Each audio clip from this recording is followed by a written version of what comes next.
Greetings planty people, welcome back to my jungle.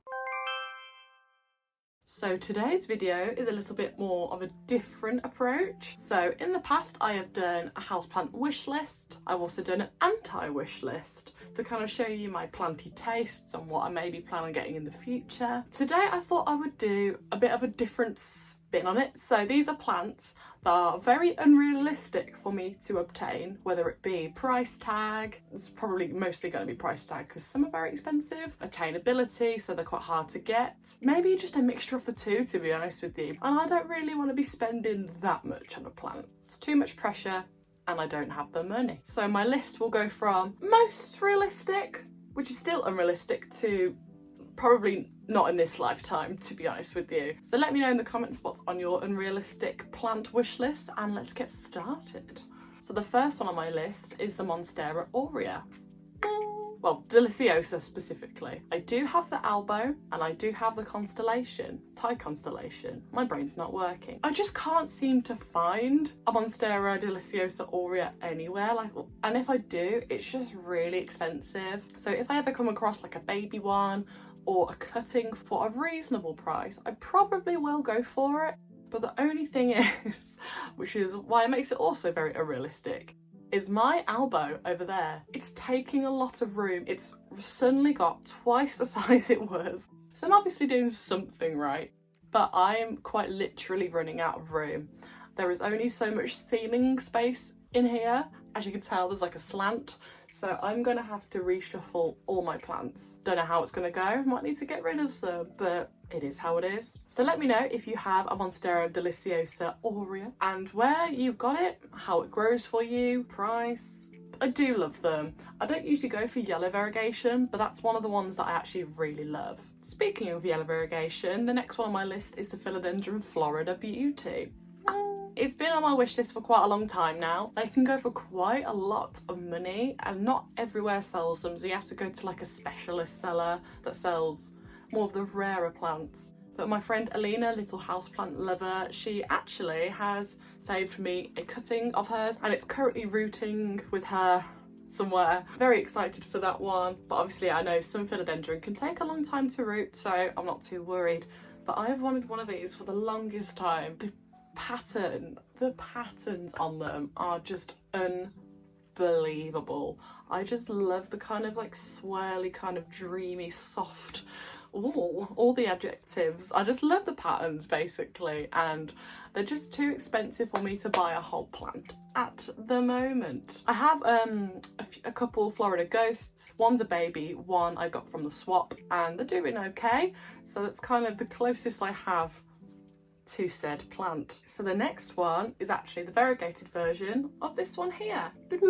And I have talked about this plant probably a stupid amount of times. So it's the Syngonium Chia Pense, and I love it so much. It's so soft and it's such an easy grower. It grows a bit like a philodendron. I've said this so many times, but if you want a slightly more uncommon Syngonium, definitely go for one of those. They're so easy and they're so beautiful as well. I really want to get the variegated one, right? Because it's such an easy plant, I wouldn't be too worried about spending just that little bit more on a plant that's variegated if I've got on with the regular version. Did that make sense? But the thing is, I'm a bit funny about spending lots of money on one plant. I think they go for roughly about 120, and I think that's just a bit much for me at the moment. Maybe I need to save up for it. I think out of all of these plants, if I were to buy one, it would be the variegated Chia Pense because that's just so beautiful. Next one is an Anthurium, veitchii. I don't have a lot of Anthurium. I've got crystallinum silver blush somewhere behind me.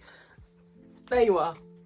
Oh, I just knocked a plant over. What's new? And I've got the classic clarinervium. Got there eventually. I've been saying for quite a while now that I really want to get some more. I just want to get more Anthurium, to be honest with you. I just think they're all so gorgeous, and most of them are velvety, and if you know me, I'm a sucker for velvety plants.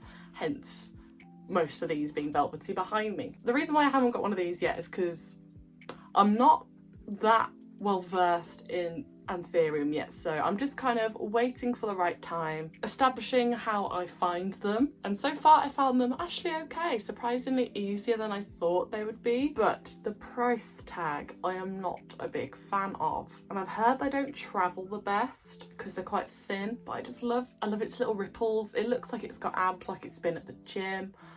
And I just think it's really cool, and it would be a really cool thing to have in my collection because it's just completely different to anything I already have. And I got to see one in person at the Malvern show, and I was just like, I needed it, but I didn't want to spend too much. I was being good that day. Kind of. Basically goes for most of the kind of more uncommon rare Anthurium. I love them all. The Queen Anthurium, dark form veitchii. Oof.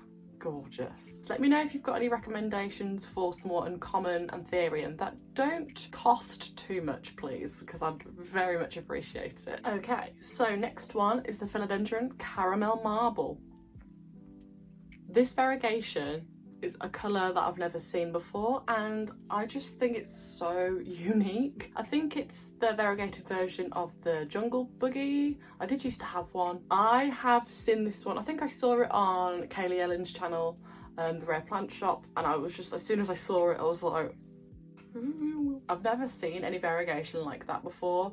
It's the same kind of pattern as the Florida Beauty. I almost said Ghost, but it's just like a completely different colour palette, and I just think it's absolutely stunning. And again, because it's one of those rare ones, they're quite hard to find, and because they're quite hard to find, they're quite expensive, and they're still quite sought after. I think the price has gone down a tad. Next one is the classic Monstera Burle Flame. Wow. Just look at the shape of the leaves. It has almost decursor vibes, like the one over there, where they just like, looks like it's been cut out, like almost like a flame, I guess. I guess that's where the name comes from. They were at like a few £100. They have come down as well, but not enough as much as I like. And I've seen a few people on Instagram acquiring them, so I guess the price has come down a bit. And it just doesn't look like it's part of the Monstera family. I mean, it kind of does, but I feel like it gives more if you were to cross a Monstera with a Philodendron, if you know what I mean. I just love that it's got a slight kind of cool tone tint to it, because most of mine are just like green, green, green, green, green, and then the occasional pastel and like a darker one. I need more cool tone plants, I feel. I think the only one I've got really is a Cebu Blue, and it's not even in here, so I definitely want one of these, but probably not for a long, long time, or unless I win the lottery. We've made a good dent in the list. We've got only a couple left, and one of the top ones I would absolutely sell my kidney for, the Alocasia capria variegated. And you might know I am a big fan of capria. I have so many little babies in my prop box. I just want to build a big capria army and just be surrounded by them, to be honest. And I've been the biggest fan of them because they look like they're from an alien planet. I love the colour, I love the shape. I don't find them too tricky, but they can be a little bit sensitive to root rot, and I've learnt that the hard way. Because it's variegated, they're very hard to come by. I've only ever seen them on Instagram. Probably won't get one in this lifetime. I do have one somewhere with a sport variegation, but it's not stable. I don't think I'll get any more, but hopefully the corms that I'm growing from it may have a bit of variegation, please. Probably unrealistic, but I hope so. You never know, you never know. And to be honest, I'd probably go for any variegated alocasia, probably except for the fried egg, because I've killed about 3 and I've just managed to revive one from its corm, so probably not the best idea for me to get one of those and spend all that money. But they are so beautiful, so I understand if you have one. Last but not least is the daddy of the list, and that is the Anthurium Delta-Force. Such a powerful name. Yeah, this one goes for about 700 quid. Just let that sink in.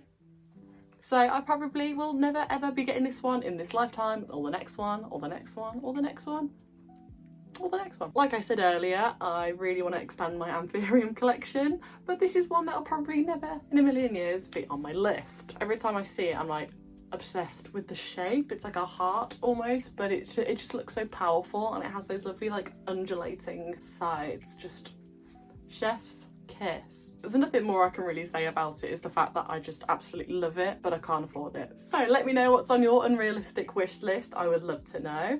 I'll leave all my socials down below. And if you want a 10% discount on a Grow Gang grow lights, like the ones here, I think that one's just out of shot, I have a 10% code. I'll leave it all in the bio. I will see you in the next video. I hope you have a lovely day, evening, whatever it is, whatever you are. Bye-bye.